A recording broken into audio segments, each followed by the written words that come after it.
Good day and welcome back to Global Derivatives TV. We're here with Peter Jaeckel from VTB Capital.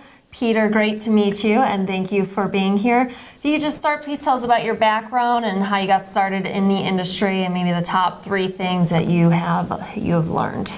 Yes, well, thank you for having me here. I'm one of those theoretical physicists by background, so I came into the industry via recommendation by friends of having a look at the financial industry. So back then, that was still the preferred route, it seems. There were no degrees, or not many degrees, for financial mathematics. And of course, when entering the industry, I had to recalibrate, as it were. I had to learn very rapidly to focus on the commercial aspects of what we do in finance, rather than on the more theoretical aspects that we looked at in academia. And the 3 most important lessons that I think I've learned and that I recommend for people to heed who want to be successful as a quantitative analyst is, the first one is there is a very fine line between oversimplification and over-engineering. And to make matters worse, over time that line moves. It's a bit like moving goalposts. So what may have been oversimplified a while ago can now be over-engineered and vice versa. There are examples such as yield curve stripping. We used to use very simple methods for that. That's now well oversimplified. We need to be more sophisticated. And then in the other direction, we've had very, very sophisticated models, multi-factor models for stochastic volatility, and products that are of interest to clients these days don't really warrant that kind of engineering. The second lesson is that in business in general, but even as a quantitative analyst with a very strong mathematical inclination of your subject, it is important to realize that it takes more than one skill to be successful. It isn't enough to be very academically focused. You need to also have an idea for the commercial aspects of what you do.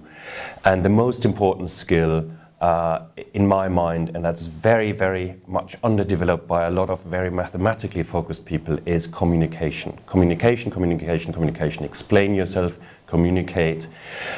Most problems arise between quantitative analysts and business users of their developments because of lack of clarity of what they're actually trying to represent and what numbers mean.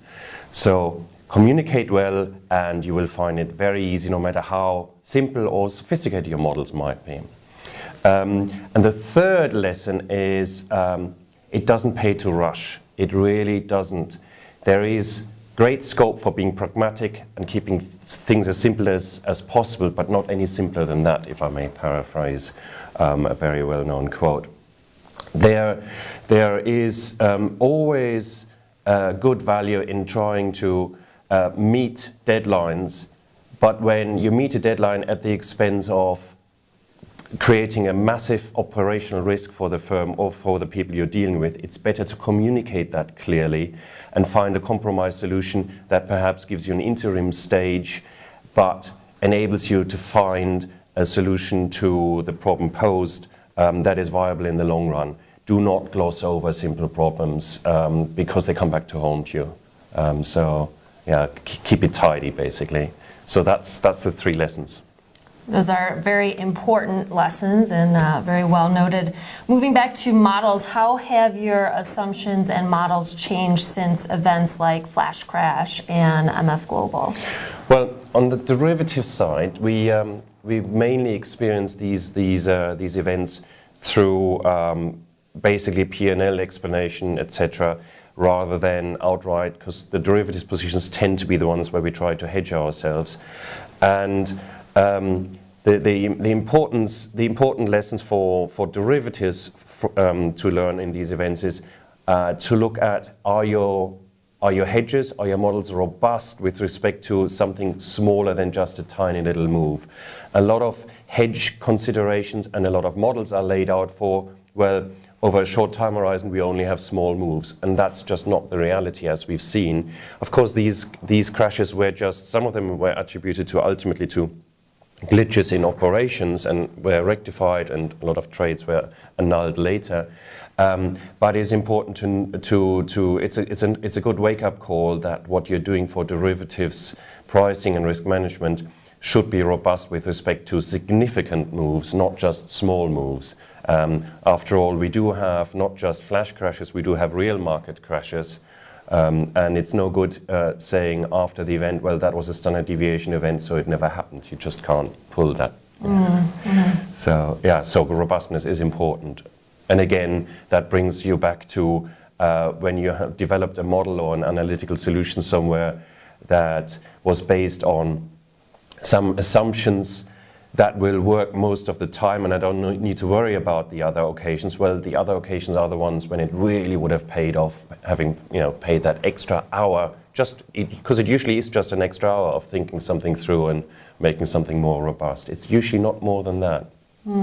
So.